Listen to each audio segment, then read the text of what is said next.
प्रेम से बोलिए श्री सद्गुरु महाराज की जय। भक्ति साधना सूत्र का दूसरा भाग।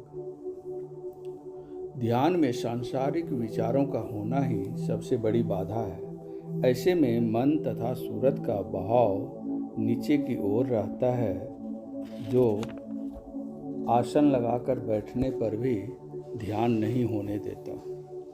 ध्यान में गहरी निष्ठा की कमी और पूर्ण भक्ति की कमी के कारण ऐसा होता है। जब तक मन में और सूरत में निर्मलता नहीं होगी, तब तक ध्यान का आनंद नहीं मिलेगा।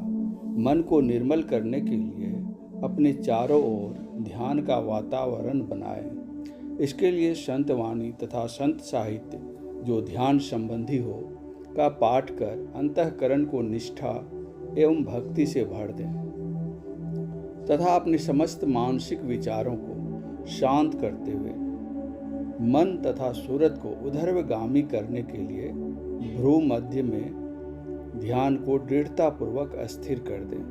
मन वचन कर्म से गुरुमुखी बन जाए। कुछ देर इस अवस्था में रहने के बाद अंतःकरण का अंधकार कम हो जाएगा, कुछ प्रकाश बढ़ेगा तथा ध्यान का आनंद रस भी मिलना प्रारंभ हो जाएगा। कुछ साधक यह चाहते हैं कि ध्यान में बैठते ही उनकी पहली मंजिल फौरन मिल जाए, ध्यान में सद्गुरु महाराज के दर्शन फौरन हो जाए या कहीं कहीं उनको प्रकाश के कण दिख जाए तो वे अस्थिर होकर उनके सामने रहें। इस संबंध में उनको जानना चाहिए कि दृष्टि जब तक पसरी रहेगी, फैली रहेगी, मन भी उसके साथ पसरा रहेगा, फैला रहेगा। ऐसे में अस्थिरता नहीं होगी। जब तक दृष्टि अति सूक्ष्म होकर अस्थिर नहीं होगी, मन भी अस्थिर नहीं होगा। मन तथा दृष्टि का पसार और फैलाव ही दर्शन की मुख्य बाधा है। दृष्टि के सूक्ष्म होकर भ्रू मध्य में अस्थिर होने पर ही मन भी अस्थिर होगा, तब अंधकार हटेगा, तीसरे तिल का दर्शन होगा, साधक पिंड से ब्रह्मांड में जाएगा।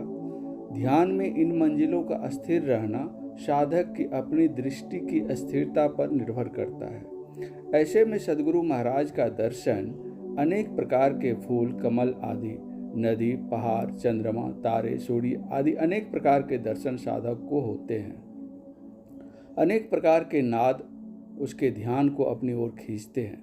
तात्पर्य यह है कि जो कुछ भी बाहरी संसार में दर्शन में आता है, वही सब कुछ अपने अंतःकरण के सूक्ष्म संसार में भी दर्शन में आता है।